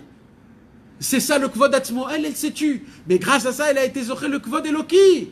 Elle a été zoché de Shema et Achashverosh. Donc Rabbeinu, quand il dit Miouze ve'ezeu dans le Likutei Moharan, un mot, c'est pour te dire, va trouver dans la Megillat Esther. Toute la Megillat Esther, c'est la Torah Bab. Mais ça, on le fera Bezrat Hashem quand on arrivera à Purim. Il n'y a pas de marée Mekomot. Là, il n'y a pas de marée Mekomot. Donc là, tu vois qu'il faut quand même aller voir partout, tout le temps. Quand il n'y a pas de marée Mekomot, Ouais, alors à plus forte raison quand il y a des marées Mekomot. Donc imagine-toi comment c'est important. Vous savez que Rabbi Israël, quand il lisait le Likutei Moharan, il ne sautait pas les marées Mekomot. Nous, quand il y a écrit les marées Mekomot, on ne va pas dire Vayomer Hashem el Moshe, Shmod Vav la Medzaïn. On ne dit pas Shmod Vav la Medzaïn. C'est juste la référence. Eh bien, Rabbi Israël, quand il lisait le Likutei Moharan, il le lisait avec les références. Les références font partie du Likutei Moharan, mes amis. C'est pas quelque chose à sauter. Le Likutei Moharan, c'est Kodesh Kodashim. C'est Kodesh. Rabbeinu, il dit dans la Torah, Kuf Tzadik Bet, Torah 192. Il dit Panav, Sichlo, Venishmato, Betorato. Il dit dans la Torah du Tzadik, il y a Panav, il y a sa face. C'est pas une Bechina. Il y a la Panim, il y a Mamash, la face du Tzadik. Je vous ai déjà dit, mes amis, on l'a étudié dans la Torah d'Alet, quand on a fait le Vidui Dvarim, que Rabbi Shlomo Wexler, quand il voulait faire le Vidui Dvarim, il le faisait devant le Likutei Moharan. Parce que pour lui, le Likutei Moharan, c'était Rabbeinu vivant. D'après Rabbi Israël, d'après le Halim Etroufa, d'après beaucoup de tzadikim, que Rabbeinu, c'est le tzadik ador de aujourd'hui. Parce que le mot d'or, d'après le Harizal, dans le Sefer Alikutim, c'est pas la génération, mais c'est les Shorshei Nishmot. C'est ça un d'or. Et comme Rabbeinu, il a dit, Rosh Beni Israël, je suis le Shoresh Kol Nishmot Israël. Donc Rabbeinu, c'est le tzadik ador d'aujourd'hui. D'après mais pchito, d'après le Harizal. Eh bien, d'après ça, Rabbeinu, il dit que même aujourd'hui, tous les tikkunim que je faisais à l'époque, je continue à les faire aujourd'hui. C'est émettre la mytho, ça. Donc comment? Alors écoutez, c'est un chidouche énorme. Plein de fois dans l'Likutei Moharan, il y a écrit, quand tu entends la Torah du tzaddik, quand tu vois le tzaddik, alors comment tu peux appliquer ça? Alors Mefourage, c'est écrit, Rabbi Shlomo Wexler, il dit, comment tu fais pour entendre la voix du tzaddik? Il dit, quand tu lis le Likutei Moharan à voix haute, tu entends le tzaddik qui parle. Pourquoi faire des chokhmat? C'est mes pchitoutes comme ça. Donc le Likutei Moharan qu'on a, c'est mamash un tzaddik, mamash. C'est le tzaddik qui est là avec nous. Donc il faut être mechabed, le tzaddikim. Parce que plus tu es mechabed, plus tu peux recevoir d'eux. Eux, ils veulent pas. Hein? Eux, ils veulent pas qu'on soit Mechamed avec eux. Eux? Mais pas putain. Mais ma putain, bien sûr qu'ils veulent. Eux, ils doivent recevoir du kavod. Quelqu'un qui a annulé son kavod, t'es obligé de lui donner du kavod. Si Rabbeinu, il vient, tu crois qu'il veut pas que tu lui donnes du kavod? Si tu lui donnes pas du kavod, Rabbeinu, il te dégage tout de suite. Tout dépend de ton kavod. Tu es obligé d'être... Vous n'avez pas compris, mes amis. Mais c'est très grave si c'est ça que vous avez compris. Le problème de recevoir du kavod, c'est quelqu'un qui a encore des tavot. C'est un homme qui cherche le kavod. C'est un homme qui a encore pagoum dans le brit. Mais un homme qui a réparé son Yetzer Hara et son Tikkun Abrit et ses pensées. Tu es obligé de lui donner du kavod. Si tu lui donnes pas du kavod, tu peux pas recevoir de lui de la Torah. Lui, il n'en veut pas. Lui, il te dit ne me donne pas du Jamais. Il te réclame le kavod. Moshe Rabbeinu, Rabbi Shimon Bar Yochai, Rabbeinu, il y a une Torah que Rabbeinu, il a dit. À chaque fois que les Chevraya, ça veut dire les élèves de Rabbi Shimon Bar Yochai, ils disaient, oh là là, quel chidushim Rabbi Shimon. C'est certain que jusqu'à la venue du Mashiach, on n'entendra pas des chidushim comme ça. Il y a écrit, Rabbeinu, il dit, tout de suite après, encore une fois, Rabbi Shimon Bar Yochai dévoile des sodotes. Pourquoi il dévoile des sodotes? Ça y est, c'est fini, t'as terminé ta Torah. Il dit, Rabbeinu, non, parce que le kavod, quand tu donnes du kavod au tzaddik, alors grâce à ça, il monte de niveau et il descend une nouvelle Torah. Donc toi, en lui donnant du kavod, tu lui fais monter au tzaddik et c'est comme ça que tu peux multiplier sa Torah. Si tu mets Maët, son kavod au tzaddik, il ne te donnera pas de Torah. Si tu sais lui donner le kavod, mais comment tu donnes du kavod au tzaddik? Pas au corps, à la Torah qui est en lui, à la tzaddik. Et lui, puisque c'est un tzaddik, il sait que tout le kavod que tu lui donnes, c'est même pas à lui. Un jour, quelqu'un est venu chez Rabbi Nathan. C'est la seule chose que la Torah elle nous autorise à jalouser d'ailleurs. Le kavod de Kinat Sofrim. Un jour, quelqu'un est venu. Rabbi Yitzhak, il est venu chez son père, il a dit à Rabbi Nathan, il a dit, papa, comment les gens, ils te font un peu de kavod? Et on voulait savoir, c'était quoi le kavod que Rabbi Nathan y recevait? c'est qu'à Rosh Hashanah, il avait la place, au tout début, il avait la place comme celui du Rav. Il était assis là-bas, mais qu'à Rosh Hashanah. Pendant toute l'année, chacun pouvait s'asseoir. Mais à Rosh Hashanah, c'était ça le kavod que Rabbi Yitzhak, il a dit à son père, papa, comment tu te permets de... Alors il a dit, je vais t'apprendre quelque chose. Tu veux savoir comment je vis? Et il dit, Rabbeinu, il m'a donné toute la Torah. Il me l'a donné à moi. Pas parce que je suis un tzaddik, parce que je suis un bon vendeur. Mais moi, je suis conscient que chaque seconde, que cette Torah ne m'appartient pas. C'est pas moi qui l'a découvert. C'est pas moi qui la connais. Il me l'a juste confié chez moi. C'est tout. C'est le patron qui l'a confié chez moi. De ça, je peux prendre un kavod si je le sais que ça vient pas de chez moi et le monde sait que ça vient pas de chez moi. S'il y a un très grand donateur qui vient, il m'appelle du Canada, il me dit, écoute Nathan, j'ai 100 millions à donner en tzedaka. Mais comme je ne connais pas les gens et toi tu connais beaucoup de gens, je te les donne à toi et je veux qu'avec ces 100 millions, tu les donnes à plein de familles, tu gères l'argent de tzedaka. Est-ce qu'il y a une avamina, comment on dit, il y a une... est-ce qu'il y a une arrière-pensée quand je vais donner l'argent que c'est moi qui va donner l'argent? Si tout le monde le sait, tout le monde sait que je suis juste quelqu'un qui garde cet argent. Personne ne va dire c'est un millionnaire, c'est un milliardaire, puisque ça ne m'appartient pas cet argent. Rabbi Nathan, il explique à son fils, cette Torah ne m'appartient pas. Vous pouvez le prendre. Parce que Rabbeinu lui a donné. Non, la place. Parce que c'est comme ça que ça doit être. C'est un kavod spécial. C'est un kavod qu'il faut recevoir. Il y a plusieurs fois où Rabbi Nathan, il faut que je retrouve cette lettre Blineder Bezrat Hashem pour la semaine prochaine. Rabbi Nathan, il a été très sévère sur quelqu'un qui lui a manqué de kavod, parce que ça manquait le kavod de Rabbeinu. Rabbi Nathan, il a dit comme ça, puisque Rabbeinu m'a donné toutes les Torahs chez moi, au moment où tu commences à me mettre moi en point d'interrogation, tu mets le point d'interrogation Rabbeinu lui-même. Donc, malheur à vous de me manquer de kavod, mais pas ce kavod que vous allez me manquer, c'est pas pour moi, c'est celui de Rabbeinu. Sachez-le. Et il a été sur ça très franc et clair. Et je vais essayer de le retrouver. C'est une lettre dans les Metroufa Bezrat Hashem. Je vais la retrouver et je vais vous la lire parce qu'elle est tellement importante. Parce que là-bas, tu vois que le monde, il n'est pas efker. C'est pas parce que chez les Chassidei Breslev, on est très très très macpide de ne pas recevoir du kavod, que grâce à ça, tu commences à devenir mon copain. Je suis pas ton copain. Rabbi Nathan, c'était pas le copain des élèves.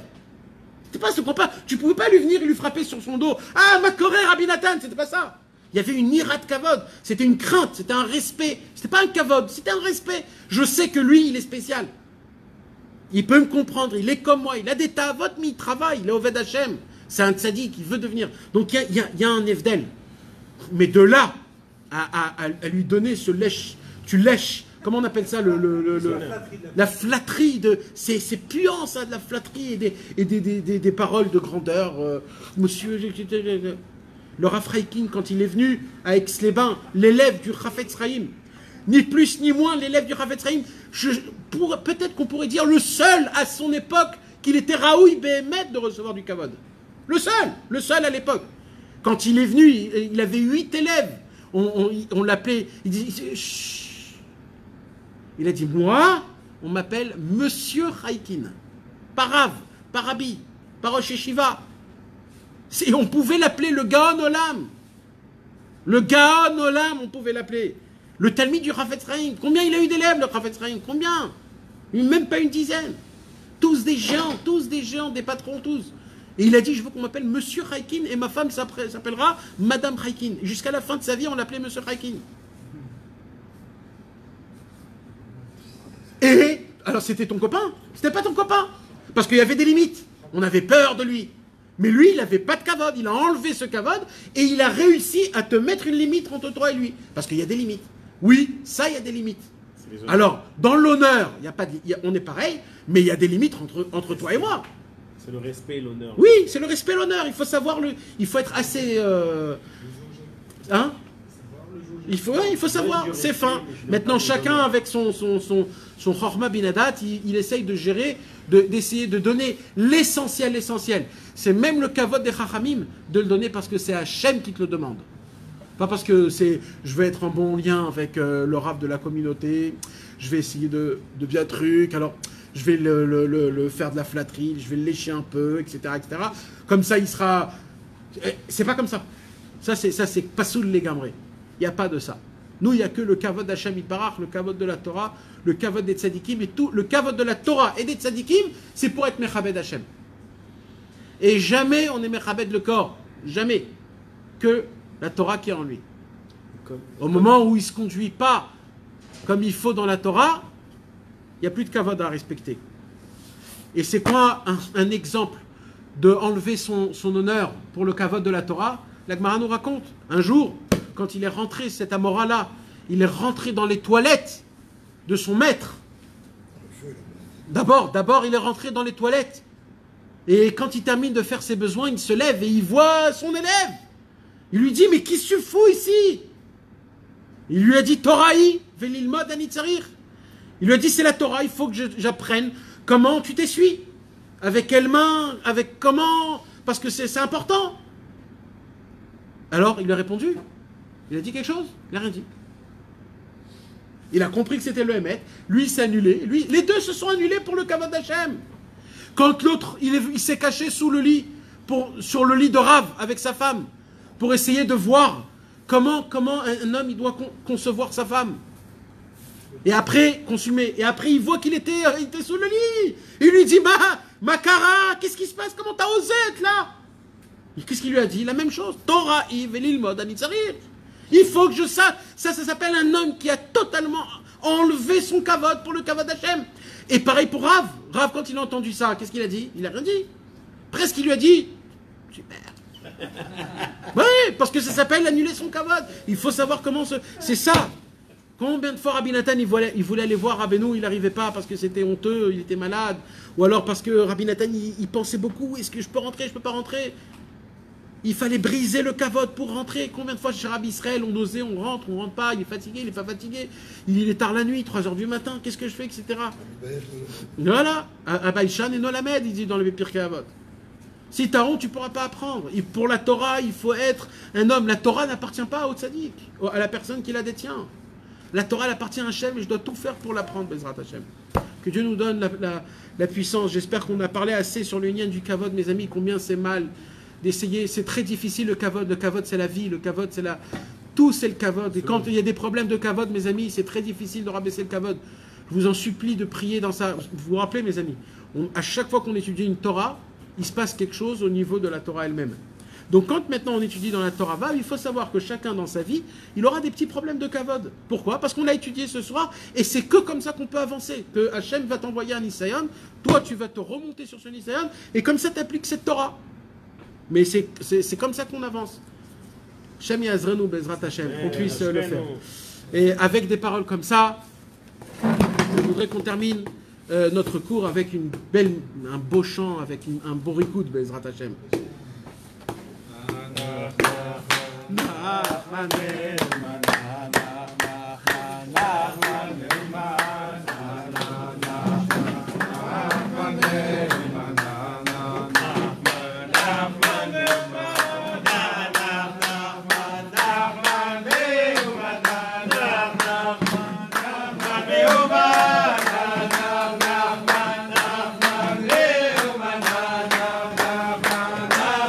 Leuma